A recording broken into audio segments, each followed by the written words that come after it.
Hello friends, welcome to the channel. ఈరోజు వివిధ మాధ్యమాల్లో మనకు వచ్చినటువంటి ఇన్ఫర్మేషన్ ఆధారంగా మెగా డిఎస్సి నోటిఫికేషన్ రాబోతుందన్నటువంటి విషయం అర్థమవుతా ఉంది. సో అయితే ఇక్కడ ఒక చిన్న లిటిగేషన్ కూడా ఉంది. ఏంటంటే కొన్ని రూల్స్ రావడం జరిగింది. ఆ రూల్స్ ఏంటంటే డిఎడ్ చేసిన వాళ్ళు 1వ తరగతి నుంచి 8వ తరగతి వాళ్ళకు మాత్రమే టీచర్లుగా అర్హులు. అదే బీఈడీ చేసిన వారు 1వ తరగతి నుంచి 10వ తరగతి మాత్రం కాకుండా 11, 12వ తరగతి వరకు కూడా ఈ యొక్క post graduate train teachers teach చేయొచ్చు అనేటువంటి నిబంధనలు ఉన్నట్లుగా మనకు అర్థమవుతా ఉంది. ఇది ఎలా పాసిబుల్ అవుతుంది అంటే ఈ యొక్క రాష్ట్రంలో తీసుకొచ్చినటువంటి నూతన విద్యా సంస్కరణల వల్ల ఈ యొక్క స్కూల్స్ని వివిధ కేటగిరీలుగా మనం విభజించడం జరిగింది. సో ఆ వివిధ కేటగిరీల్లో వచ్చినటువంటి భాగంగా ఈ యొక్క 11, 12 తరగతులలో కూడా వీళ్ళు టీచ్ చేయడానికి అర్హులని చెప్తా ఉన్నారు. మరి అది ఎంతవరకు అది పాసిబుల్ అవుతుందో అన్న విషయాన్ని ఇక్కడ నేను డిస్కస్ చేశాను. అవి ఇప్పుడు చూద్దాం. ఎలా ఆ స్కూల్స్లో ఏ విధమైనటువంటి క్వాలిఫికేషన్ ఉన్న వాళ్ళు టీచ్ చేస్తారన్న విషయాన్ని ఇప్పుడు గమనిద్దాం. So before going to that, let me thank you all who are watching my channel and supporting my channel. Thank you so much, friends. Please like my videos, share my videos, and subscribe my channel. Friends, I request you all, please recommend my channel to your friends, those who are preparing for competitive exams, especially TET and DSC exam, because I am preparing the videos with the latest updates every day related to all job notifications.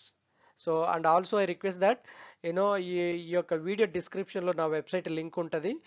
నా వెబ్సైట్లో competitive exam సంబంధించినటువంటి అన్ని materials ఉంటాయి.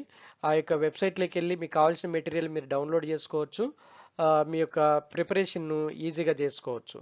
So friends, let us discuss about this rules and regulations for teachers. So keep watching. Thank you so much for latest updates. Friends, మనకు తెలిసినటువంటి విషయం ఏంటంటే ఆంధ్రప్రదేశ్ రాష్ట్రంలో స్కూల్స్ని వివిధ కేటగిరీలుగా చేసిన విషయం మనకు తెలుసు.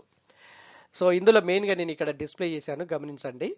ఇక్కడ ఏముందంటే మనకు వచ్చిన పాయింట్ ఏంటంటే కొన్ని రూల్స్ ఫ్రేమ్ చేశారు. ఆ రూల్స్లో ఏంటంటే డిఎడ్ చేసిన వాళ్ళు ఓన్లీ 1వ తరగతి నుంచి 8వ తరగతి వరకు లేదా 7వ తరగతి వరకే వాళ్ళు టీచ్ చేయడానికి అర్హులు. బిఎడ్ చేసిన వాళ్ళు పోస్ట్ గ్రాడ్యుయేట్ టీచర్స్గా వాళ్ళు హై స్కూల్స్కు తర్వాత హై స్కూల్ ప్లస్కు కూడా చేయొచ్చు, వాళ్ళు టీచ్ చేయొచ్చు. ఇప్పుడు మనం ఈడ గమనిస్తే ప్రీ హై స్కూల్స్ అన్నది ఒక కేటగిరీ. ప్రీ హై స్కూల్స్లో PP1, PP2, తర్వాత 1, 2, 3, 4, 5, 6, 7th క్లాస్ వరకు pre primary schools, pre high schools అంటారు వాటిని. సో ఈ ప్రీ హై స్కూల్స్కి డిఎడ్ చేసినటువంటి అభ్యర్థులు టీచర్లుగా వీళ్ళకు బోధించడానికి అర్హులు. తర్వాత హై స్కూల్స్, రెండో కేటగిరీ వచ్చేసి హై స్కూల్స్లో 3 నుంచి 10వ తరగతి వరకు ఉంటారు. వీళ్ళు ఇక్కడ బిఎడ్ చేసిన వాళ్ళు కూడా అర్హులు. సో బిఈడి చేసిన వాళ్ళు ఈ 3 నుంచి 10వ తరగతి వాళ్ళకు విద్యార్థులకు బోధించడానికి అర్హులు అని వాళ్ళు ఇచ్చినటువంటి రూల్స్లో మనకు అర్థమవుతోంది.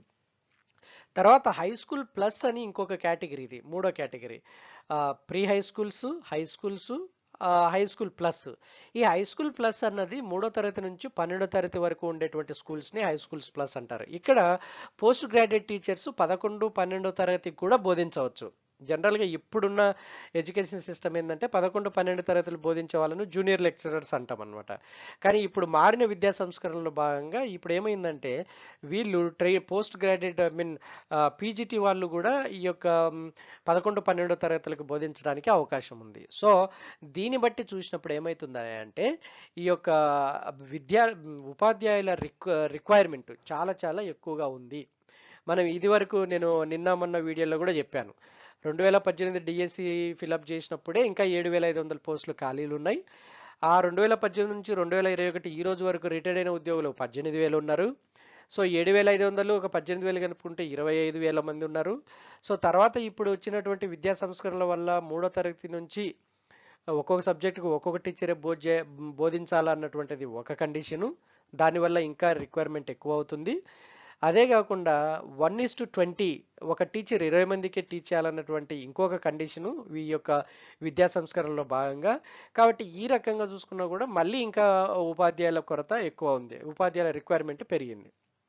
సో తర్వాత 11, 12 తరగతులకు కూడా ఈ పోస్ట్ గ్రాడ్యుయేట్ టీచర్స్ని రిక్రూట్ చేసుకునేటువంటి పరిస్థితి వచ్చినందువల్ల ఎటు చూసినా ఎన్ని రకాలుగా చూసినా మినిమంలో మినిమం అంటే 30,000 పోస్టులు ఉపాధ్యాయ పోస్టులు డిఎస్సి నోటిఫికేషన్లో రావాలి. సో అందుకు మనకు క్లియర్ కట్గా మన ముందున్నటువంటి ఇప్పుడు మనం చర్చించేటువంటి విషయాలన్నీ మనకు చెప్తున్నటువంటి సత్యం అదే. కాబట్టి త్వరలోనే మెగా డిఎస్సి నోటిఫికేషన్ వస్తుంది.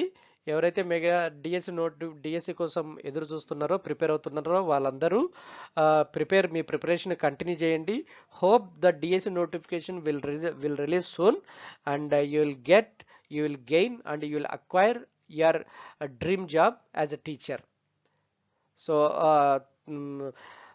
I wish you all the best. Good luck to you all. Keep watching for latest updates. Thank you.